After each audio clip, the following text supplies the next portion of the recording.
에스겔서 43장 1절부터 12절 함께 봉독합니다. 그 후에 그가 나를 데리고 문에 이르니 곧 동쪽을 향한 문이라. 이스라엘 하나님의 영광이, 하나님의 음성이 많은 물소리 같고 땅은 그 영광으로 말미암아 빛나니, 영광이 내가 본 환상 곧 전에 성읍을 멸하러 올 때에 보던 환상 같고 그 발 강가에서 보던 환상과도 같기로 내가 곧 얼굴을 땅에 대고 엎드렸더니 여호와의 영광이 동문을 통하여 성전으로 들어가고 영이 나를 들어 데리고 안뜰에 들어가시기로 내가 보니 여호와의 영광이 성전에 가득하더라. 성전에서 내게 하는 말을 내가 듣고 있을 때에 어떤 사람이 내 곁에 서 있더라. 그가 내게 이르시되 인자야, 이는 내 보좌의 처소, 내 발을 두는 처소, 내가 이스라엘 족속 가운데 영원히 있을 곳이라. 이스라엘 족속 곧 그들과 그들의 왕들이 음행하며 그 죽은 왕들의 시체로 다시는 내 거룩한 이름을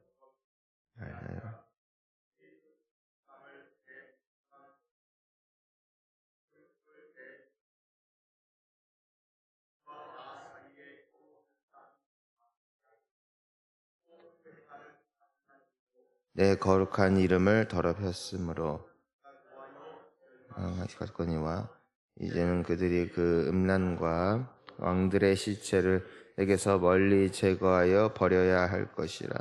그리하면 내가 그들 가운데 영원히 살리라. 인자야, 너는 이 성전을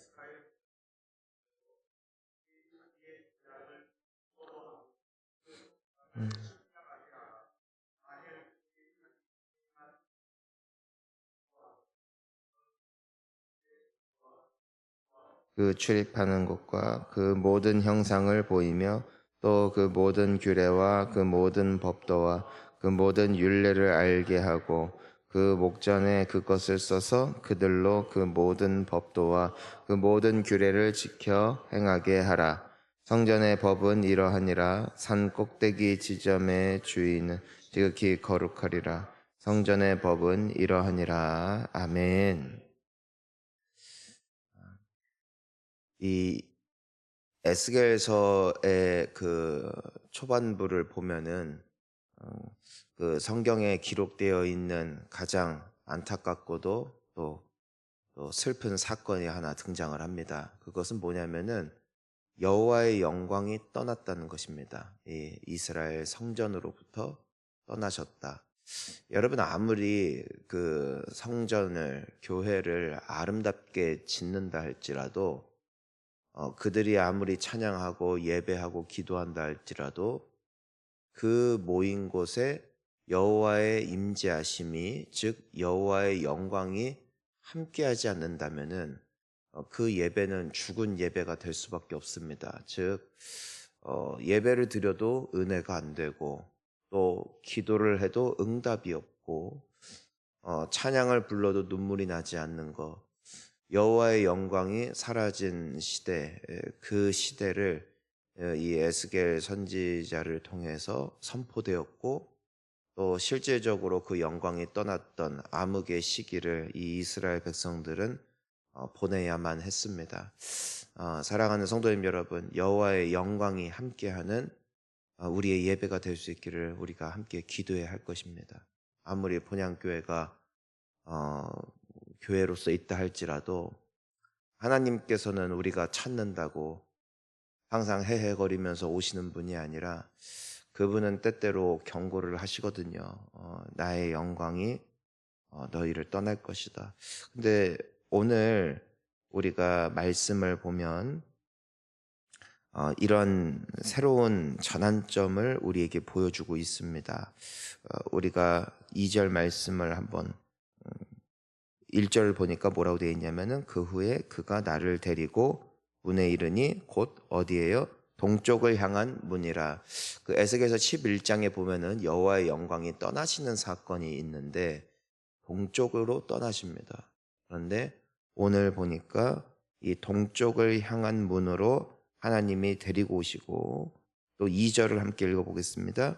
이스라엘 하나님의 영광이 동쪽에서부터 오는데 하나님의 음성이 많은 물소리 같고 땅은 그 영광으로 말미암아 빛나니. 자, 여호와의 영광이 어디서부터 다시 오는 거예요? 동쪽으로부터 다시 오고 있어요. 하나님께서 떠나신 곳에서 다시 하나님의 임재하심이 회복된 것을 보게 되어집니다. 여러분, 하나님을 다시 만나는 자리는 새로운 방향이 아닙니다. 동쪽으로 떠나셨으니까 서쪽에 계실까, 북쪽에 계실까, 남쪽에 계실까가 아니라 하나님의 영광은 어디로 다시 돌아오는 거예요? 동일한 곳에서 돌아오는 거예요. 즉 여호와의 영광이 떠난 곳에 회복의 그 이유가, 또 회복할 수 있는 조건과 비밀이 숨겨져 있다는 것입니다. 우리가 만약에 하나님의 영광이 나타나지 않는 예배, 혹은 마음이 뭔가, 또 심령이 뭔가 하나님을 찾아도 메마르고 더 이상 감격이 없고 더 이상 감동이 없고 더 이상 나에게 찬양이 없다면, 우리가 다시 돌아가야 하는 곳은 여호와의 영광이 떠나간 그 자리입니다.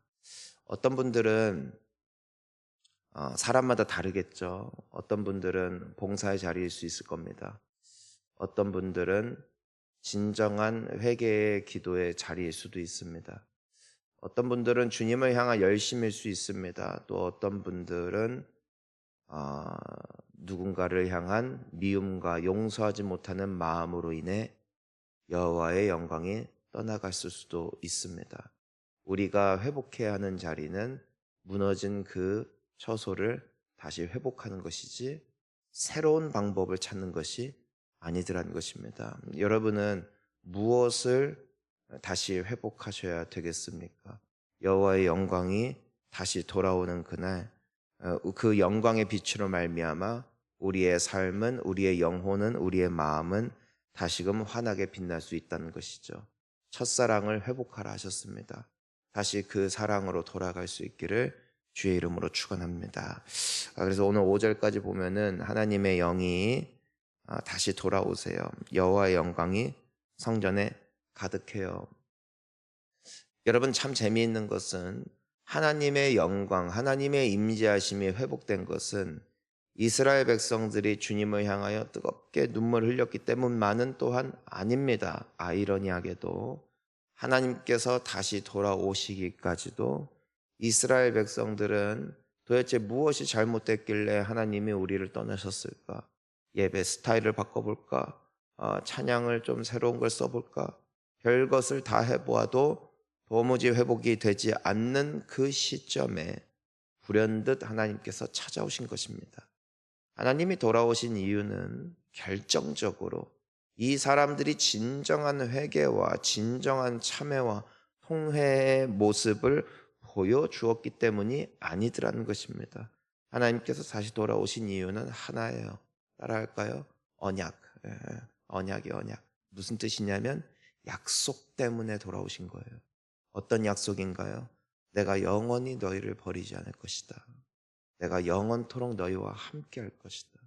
너희는 악하나 너희는 나를 버렸으나 너희들은 죄악 가운데 머물기로 선택하였으나 나는 나의 말을 이행한다. 나는 나의 약속을 잊지 않는다. 너희들의 선조였던 아브라함에게 주었던 약속을 내가 끝까지 지킬 것이다. 하나님께서는 약속을 이루시는 하나님이세요. 주님이 우리에게 약속하셨어요. 내가 세상 끝날까지 너희와 항상 함께 있을 것이다. 여러분, 그것은 조건이 없어요. 주님의 절대적인 약속입니다. 때로는 우리로 하여금 회개케 하시기 위하여 잠시 그분의 영광을 가리우실 때도 있지만 그분은 그분의 영원하신 약속을 신실하게 지키시는 우리의 하나님이십니다. 그래서 돌아오신다는 것이에요. 그래서 돌아오신다는 것이에요. 은혜를 주셨다는 것이죠. 여러분, 우리도 물론 하나님 앞에 다시 돌아가야 되는 자리가 있지요. 하나님은 우리를 그 자리로 부르세요. 하지만 하나님은 오늘도 우리에게 은혜를 베푸세요. 우리가 아무리 악하고 더러운 인생을 살아가는 시대 가운데 산다 할지라도 곧 있으면 동이 틉니다. 곧 있으면 해가 뜹니다. 사실 우리는 새벽 기도를 오기 위해서 이른 시간 잠들었고 또 이렇게 교회에 나와서 기도하지만 세상을 보십시오. 타락하고 어둡고 온갖 범죄와 온갖 더러운 일들이 지난 밤새도록도 동일하게 이행되었다는 사실을 우리는 절대로 잊어서는 안 될 것입니다. 세상은 아름다운 곳이 아니로 더럽고 타락한 일들이 너무나 많이 있음을, 너무나 많은 배신과 너무나 많은 아픔과 또 슬픔을 서로가 서로에게 주면서 점점점 어두워져 갈 수밖에 없는 시대를 살아갈 수밖에 없다고요. 하나님은 그 모든 걸 아시겠죠. 우리는 어떤 특정 사건, 사고, 소식만 들어도 혀를 차며 놀라워하는데 그 모든 이루어지는 일들을 보고 계시고 알고 계시는 하나님이시라면 과연 이 세상을 이토록 평안하게 놔두는 것이 공의일까 생각조차 하게 됩니다.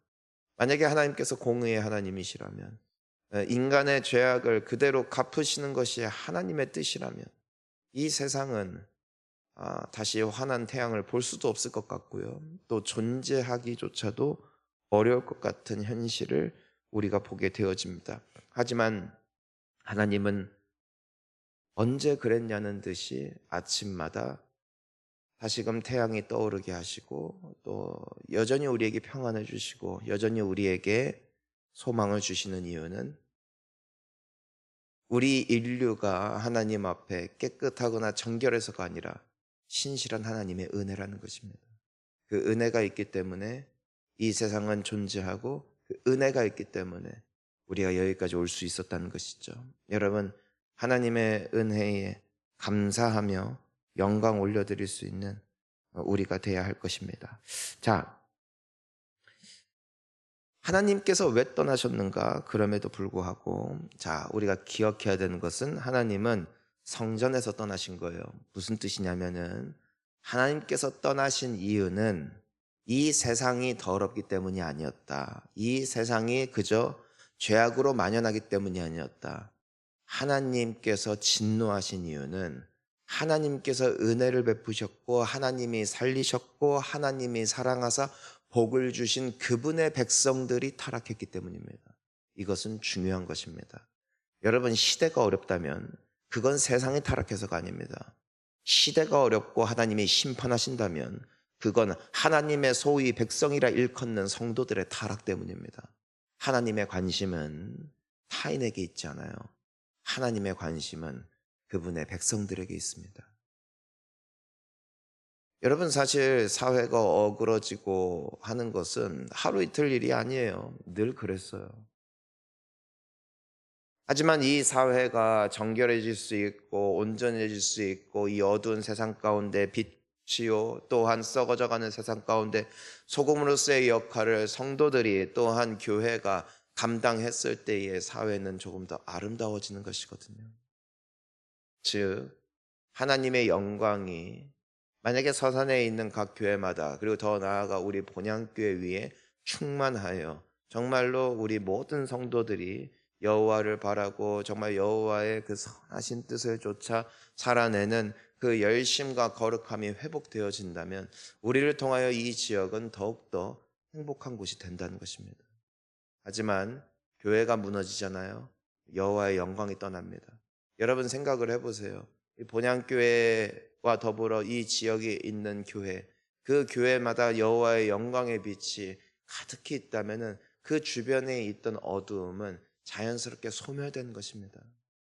여러분, 본향교회 그리고 우리 본향교회 모든 성도님들이 환한 빛이 되어서 여러분들이 밟는 땅마다 밝아지기를 축원하고 여러분들이 계신 곳마다 어둠의 영, 저주의 영이 떠나갈 수 있기를 주의 이름으로 축원하는 것입니다. 문제는 교회라고.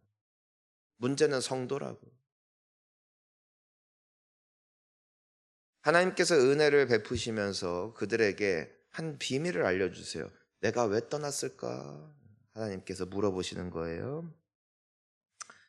그러면서 이렇게 말씀하시죠. 우리 한번 7절부터 한번 읽어볼까요? 네. 7절만 함께 읽어보겠습니다. 시작. 그가 내게 이르시되 인자야 이는 내 보좌에 처소 내 발을 두는 처소 내가 이스라엘 족속 가운데 영원히 있을 곳이라. 이스라엘 족속 그들과 그들의 왕들이 음행하며 그 죽은 왕들의 시체로 다시는 내 거룩한 이름을 더럽히지 아니하리라. 자, 우리 9절도 읽어볼게요. 이제는 그들이 그 음란과 그 왕들의 시체를 내게서 멀리 제거하여 보여야 할 것이라. 그리하면 내가 그들 가운데 영원히 살리라. 아멘. 자, 보세요. 하나님께서는 관심이 구약을 보면 언제나 이스라엘이에요. 여러분 다른 나라들도 많아요. 바벨론도 있고 페르시아도 있고 뭐 이집트도 있고 많아요. 근데 성경 보면 맨날 이스라엘 얘기만 하잖아요.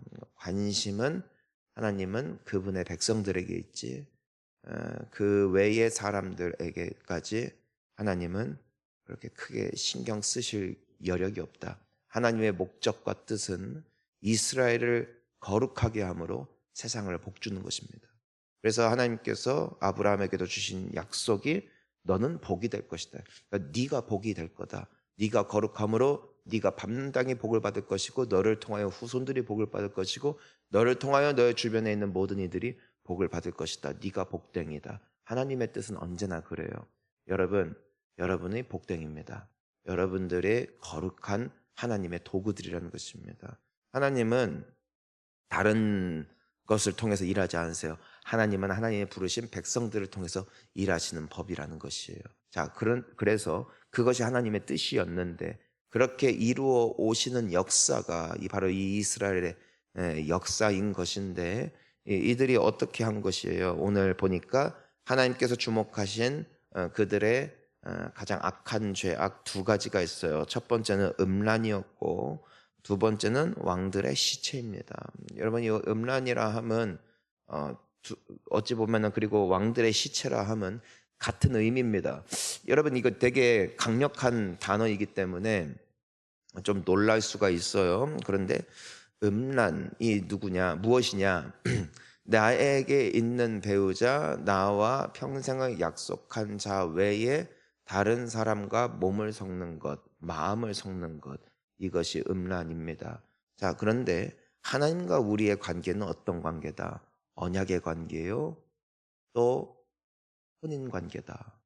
성경은 끊임없이 우리에게 그 그림을 보여줘요. 예수님이 우리의 신랑 되시고 교회 되는 우리 성도들은 그분의 신부가 된다. 우리는 신랑 되시는 예수를 기다린다. 이것이 교회의 개념입니다. 우리가 세상이 아니라 주님만 사랑하기로 결단하는 이유가 여기 있다는 거예요. 그분은 우리의 신랑 되신다. 그분이 우리를 핏값 주고 사셨다. 모든 결혼 지참금을 그분의 피로 다 지불하셨다라는 것이 성경이 우리에게 보여주는 그림이라고요. 근데 음행은 뭐예요?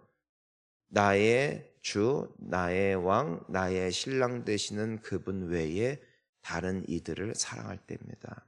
다른 것들을 사랑할 때입니다. 세상을 더 사랑할 때입니다. 성경은 그것을 음란했다, 너희는 음행했다, 더 나아가 너희는 창기와 같았다라고 하십니다. 왕의 시체도 마찬가지예요. 여러분 뭐 북한 같은 데도 그렇고 과거 왕들도 그랬고 특히나 뭐 이집트 같은 곳 보면은 지금도 파라오들의 그 신을 그냥 썩게 내버려 두는 것이 아니라 다 방부 처리해서 미이라 만들잖아요. 그 북한의 뭐 김일성 같은 경우나 뭐 김정일 이런 사람들도 다 박제해놨죠. 속에 있는 장기 다 추출해서 특수 용액으로 채워놓고 살아있을 때와 전혀 다를 바 없는 모습 그대로를 보존을 합니다. 왜 그렇습니까? 그들 자체가 신적 존재라, 그들의 시신 자체가 존재하는 것이 그 나라를 지켜주는 길이라 믿기 때문에 지금도 그렇게 하고 있는 것입니다. 마치 수호신 같은 것이죠. 여기서 보면은 왕들의 시체, 즉 왕들의 시신을 그냥 묻는 것이 아니라 성전 주변에 그들의 이름, 그들의 업적, 또 그들이 한 일들, 또 그들의 어떤 형상을 둠으로써 마치 하나님 외에 그들의 존재, 그들의 영이 그 민족들과 함께하여 그 나라를 수호해 줄 거라고 믿었던 것입니다. 즉 이 음란 행위와 왕들의 시체라는 행위는 같은 행위라는 것이에요. 하나님 외의 것을 사랑했고 하나님 외의 것을 의지했던 너희들의 모습을 보고 내 마음이 상하여 떠났다. 이건 그런 충격인 거예요. 생각해봐요. 여러분들의 배우자가 밤새 다른 사람이랑 있다 온다고 생각해보라고요. 여러분 제정신이냐고요. 그게 하나님의 마음이라고요. 언제요? 우리가 하나님 외의 것에 시선을 돌리고 그것을 더 사랑하고 그것을 따라갈 때 하나님은 뒤집어진다고요. 일반 사람들이 그런 것에 대해서는 관심이 없어요. 하지만 하나님은 우리에게 모든 걸 다 주셨잖아요. 하나밖에 없는 아들 예수까지 주실 만큼 우리를 사랑하셨고 우리를 핏값 주고 사셨어요. 우리와 언약의 관계를 맺으셨어요. 근데 내가 그토록 사랑하여 내가 산 나의 사랑이 나보다 다른 사람을 다른 것들을 더 사랑한다. 그것은 하나님으로부터 올 수 있는 하나님의 가장 큰 질투요, 가장 큰 진노요 때문에 하나님은 마음이 상하여 떠나셨음을 이들에게 말씀하고 계시는 것이에요. 사랑하는 성도님 여러분, 오늘 주님은 우리에게 한 가지를 말씀하세요. 거룩하라. 거룩하라. 그리하면 아까 9절 읽은 것처럼 그리하면 내가 그들 가운데 영원히 살리라. 하나님께서 잠깐 마실 갔다 오신 이유, 바람 쐬신 이유 나타났습니다. 여러분 그런데 하나님이 집에 없잖아요. 힘들거든요. 우리 인생 가운데 하나님이 없잖아요. 하나님이 삐지셔서 혹은 질투하셔서 잠시 자리 비우시잖아요. 뒷감당을 우리가 어찌할지를 모르겠어요. 성도님 여러분, 우리가 교회이고 우리가 성도이고 우리가 하나님의 사랑받는 자들인 줄을 믿습니다. 하나님의 가장 큰 관심은 여러분이에요. 이 세상이 어떻게 돌아가는지 하나님은 그것까지 말씀하지 않으세요. 하나님은 우리에게 관심이 있으시고 우리의 사랑을 원하시고 우리의 관심을 원하시고 우리의 충성을 원하십니다. 그분을 다시 한번 믿음의 눈으로 바라보며 우리의 첫사랑이 회복되어지고 오직 주님을 사랑하기로 다시금 결단하며 남아있는 인생 주님의 신부다운 아름답고 정결하고 순결한 모습 회복될 수 있기를 주의 이름으로 축원합니다. 함께 기도하시겠습니다.